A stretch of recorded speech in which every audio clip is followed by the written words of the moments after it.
क्या करते हैं देखने लगे। भाई आज क्या बनाता है? आलू और सोयाबीन कसा। आलू और सोयाबीन, आलू सोयाबीन कसा होता है, चावल है अच्छा और डालमा है अच्छा और पापड़ है ठीक है। और सलाद है। सलाद भी है ठीक है। 5 अभी रुपये क्या है। बनाता है भाई? अभी आलू और अपना क्या हो, सोयाबीन सोयाबीन सोयाबीन। कसा बना। अभी क्या देते हैं? नमक देते हैं हाँ, क्या? नमक डालते हैं, ठीक। उसके बाद नून डालेंगे। अभी नमक देने के बाद में नून डालेंगे। हाँ, ठीक है। सुकांदा क्या बोलना है? सुकांदा बोलने का नहीं, हम खाना पीना खा के खुश रहता है, व्यापार होए नहीं हुए हम लोग टेंशन लेता नहीं। हम लोग खाना पीना खाते हैं।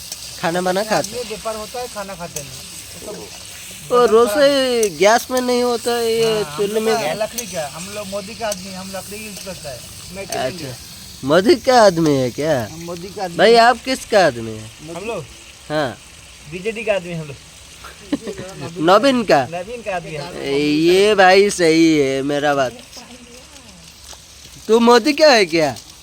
तू मोदी का लोग है तो भाग जा इधर से। छत की नहीं नहीं हम लोग को नवीन का आदमी है। छठी छुट्टी को खत्म हो गया हम लोग का रसोई।